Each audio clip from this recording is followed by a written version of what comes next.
Oke, berikutnya kita lanjutkan ke bagian permutasi dan kombinasi. Nah, sebelumnya mungkin ada beberapa yang kadang bingung ngebedain ini soal permutasi atau kombinasi sih. Jadi di sini saya akan menjelaskan perbedaan. Permutasi itu yang seperti apa, kombinasi itu yang seperti apa. Nah, di sini saya akan menjelaskan menggunakan perbedaan permisalan yang cukup sederhana. Jadi sebelumnya permutasi itu adalah dia lebih memperhatikan urutan, sedangkan kombinasi itu tidak memperhatikan urutan. Nah, saya perlihatkan perbedaannya. Nah, kalau misalkan saya punya 3 buah huruf A, huruf B, dan huruf C. Jika ketiga huruf tersebut disusun menjadi susunan yang masing-masing terdiri dari 2 huruf berbeda. Jadi 3 huruf A, B, C itu disusun menjadi masing-masing 2 huruf, tetapi 2 hurufnya berbeda. Tuliskan susunan yang mungkin terjadi. Nah, bisa aja kan susunannya AB, AC, BC, BA, CA, CB. Nah, kalau dari jenis susunan ini, permutasi itu dituliskan semuanya. AB, AC, BC, BA, CA, CB itu termasuk permutasi. Kenapa? Karena seperti yang saya bilang tadi, yang namanya permutasi itu memperhatikan urutan. Jadi kalau AB itu dianggap tidak sama dengan BA, itu berbeda. Kenapa? Karena urutannya beda.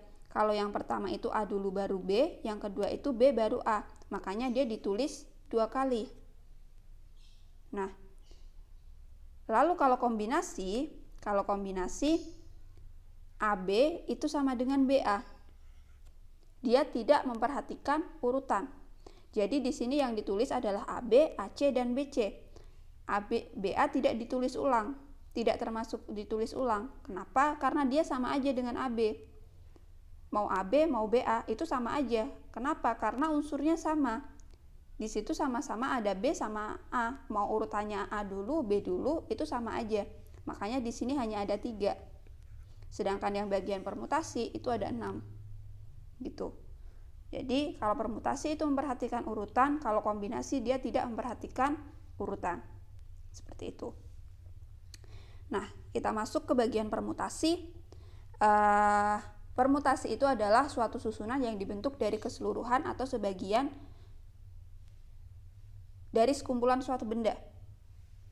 Nah, di sini ada banyaknya permutasi n benda berbeda adalah n faktorial. Ini yang pertama. Jadi kalau misalkan ada pertanyaan, berapa permutasi 5 huruf yang terdiri dari A, I, U, E, O? Ya udah, itu berarti 5 faktorial. Tadi kan rumusnya adalah n faktorial. Kenapa 5 faktorial? A, I, U, E, O itu ada 5 jenis. Nih, ada 5 jenis. Berarti tinggal kalian kalikan aja. A, I, U, E, O. Nah, lalu akan ada soal lagi misalkan berapa banyak permutasi 6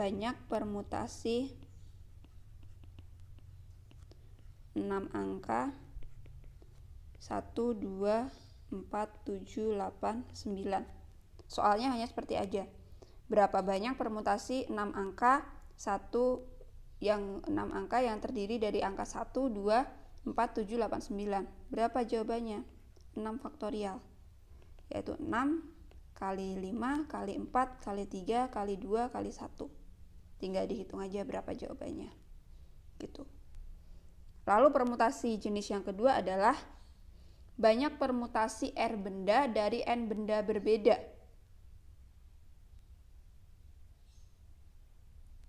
Banyak permutasi pengambilan R benda dari N benda berbeda. Oh ya, nah sebelumnya tadi ini untuk kenapa bisa 5 faktorial, ini saya jelaskan. Logikanya seperti ini. Jadi kan kalau misalkan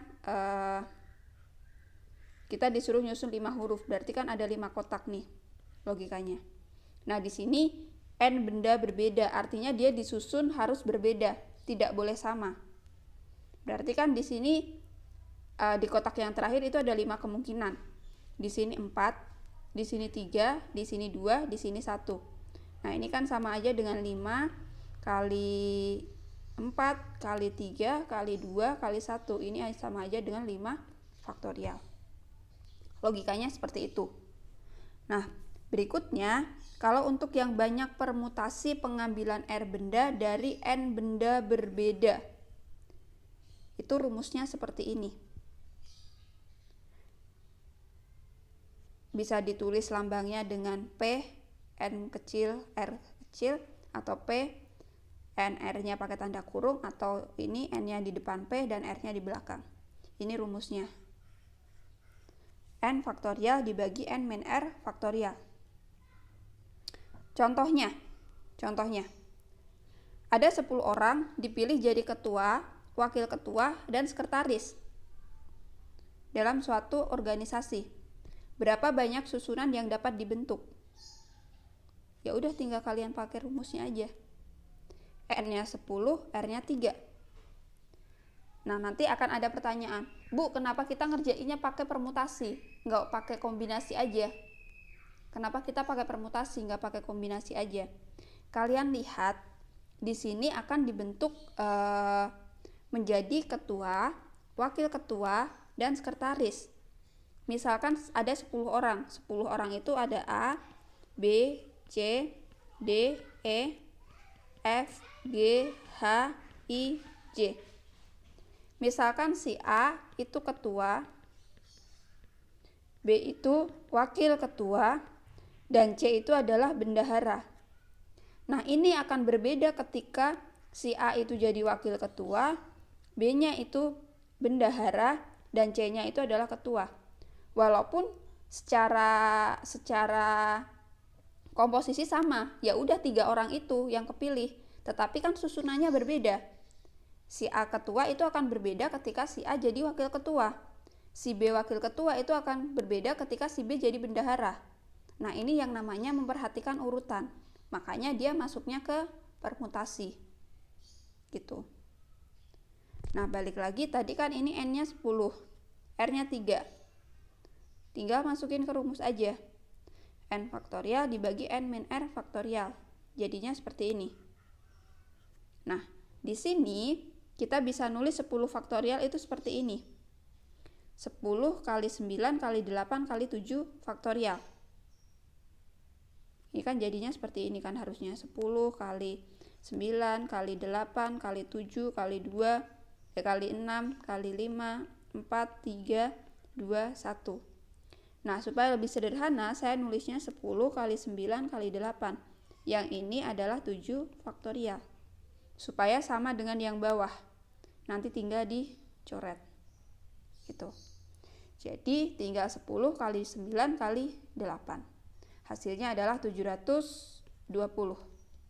Seperti itu. Lalu yang bagian C, itu kalau misalkan permutasi N benda berbeda yang disusun melingkar. Jadi kalau misalkan ada kata-kata, dia disusun membentuk lingkaran. Dia disusun melingkar, posisinya melingkar. Kalian tinggal pakai rumus N-1 faktorial. Contohnya, ada 6 orang, dia melaksanakan rapat di meja yang berbentuk lingkaran. Berapa posisi duduk yang mungkin? Jawabannya adalah N-nya itu ada 6, karena orangnya ada 6. N-1 faktorial, yaitu 6-1 faktorial. Tinggal kalian hitung, jawabannya 120. Kenapa sih Bu harus N-1 faktorial? Misalkan, si 6 orang itu kan ada A, misalkan B, C, D, E, F. Namanya si A, si B, si C, si D, sampai si F. Dia kan duduknya melingkar nih. Si A, ini si B, ini si C, ini si D, ini si E, dan ini si F. Yang bakalan berubah tempat duduknya atau posisi duduknya itu hanya 5 diantaranya. Biar susunannya berubah, yaitu si B, si C, si D, si E, sama si F. Makanya di sini 5 faktorial. Gitu. Jadinya N-1 faktorial. Nah, berikutnya adalah banyak permutasi berbeda dari N benda yang terdiri dari N1 jenis pertama, N2 jenis kedua sampai NK jenis ke K. Itu kita bisa pakai rumus seperti ini. N faktorial dibagi N1 faktorial kali N2 faktorial sampai NK faktorial. Jadi dia ada N benda. Misalkan bendanya itu pulpen. Nah, tapi ada pulpen warna merah, ada pulpen warna hijau, ada pulpen warna hitam. Pulpennya ada 10. Ini berarti N-nya. Yang warna merah ada 3, ini ada 4, ini ada 4. Berarti ini N1, ini N2, dan ini adalah N3. Gitu. Nah, di sini ada contoh berapa banyak susunan berbeda jika kita ingin membuat rangkaian lampu hias yang terdiri dari 3 lampu merah, 4 kuning, dan 2 biru. Nah, ini termasuk permutasi N benda yang terdiri dari beberapa jenis benda. Bendanya adalah lampu. Nah, di sini ada lampu merah, kuning, biru. Ini ada 3, 4, 2. Ini artinya N1, N2, N3. Berarti banyak lampunya itu adalah 3 tambah 4 tambah 2, ada 9. N-nya sama dengan 9. Gitu. Jadi untuk nilai permutasinya tinggal kalian bagi aja. 9 faktorial itu banyak seluruh lampu dibagi 3 faktorial itu lampu merah, 4 faktorial itu lampu kuning, dan 2 faktorial itu lampu biru. Nah, di sini saya buat seperti ini. Yang 9 faktorial itu saya uraikan jadi 9 kali 8 kali 7 kali 6 kali 5 kali 4 faktorial. Hanya sampai angka 4 aja, 4 faktorial. Lalu yang 3 faktorial saya uraikan. Lalu yang 4 faktorial saya tulis 4 faktorial supaya nanti bisa dicoret. Yang 2 faktorial juga saya uraikan, 2 kali 1. 4 sama 4 kan berarti bisa dicoret. 9, 3 kali 2 kali 1 itu 6, bisa dicoret sama atasnya. 2 bisa dicoret sama 8, di sini ada 4. Hasilnya tinggal kalian kali. 9 kali 4, 9 kali 4 kali 7 kali 5. Hasilnya adalah 1260. Gitu. Nah, berikutnya adalah maaf, ini bukan permutasi ya, ini adalah kombinasi. Nah, jadi kombinasi itu adalah banyaknya R benda yang diambil dari N benda juga. Jadi R benda diambil dari N benda juga. Pengertiannya mirip seperti permutasi, tetapi seperti yang saya katakan tadi, yang namanya kombinasi itu tidak memperhatikan urutan. Nah, ini adalah beberapa lambang untuk kombinasi. Kalian bisa pilih salah satu, dan yang terakhir ini adalah rumusnya. Nah, sekarang saya berikan contoh. Jadi di sini ini sama ya. Jadi di sini ada 5 orang siswa, akan dipilih 2 siswa untuk ikut lomba matematika. Berapa kemungkinan siswa yang terpilih? Nah, kalau ini dia pakai kombinasi. Kenapa nggak pakai permutasi? Nah, saya jelaskan kenapa dia pakai kombinasi. Jadi ada 5 orang. Misalkan si A, si B, si C, si D, sama si E. Mau dipilih 2 siswa untuk ikut lomba matematika. Misalkan yang terpilih itu adalah si A dan si B. Itu ikut lomba matematika. Lalu kalau yang terpilih itu si B sama si A, itu kan sama aja kan? Yang kepilih juga si A sama si B, karena lombanya ya udah sama-sama matematika. Mau kepilih si A si B atau kepilih si B si A, itu sama aja.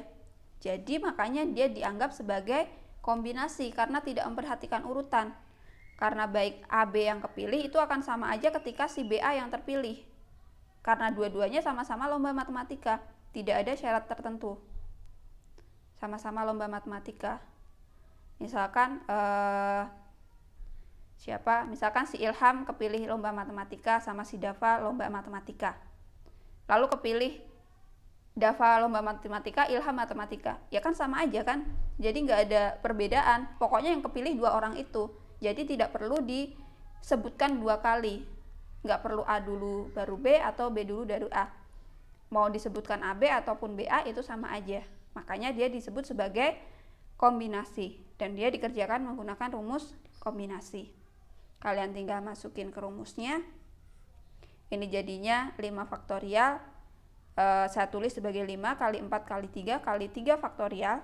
Kalau mau diuraikan juga boleh. Lalu yang bawah itu adalah 2 faktorial. Saya tulis sebagai 2 kali 1. Lalu 5 min 2 itu adalah 3 faktorial. Nanti tinggal dicoret sama atasnya. Ini adalah 2. 5 kali 2 adalah 10. Seperti itu. Jadi perbedaan antara permutasi dan kombinasi.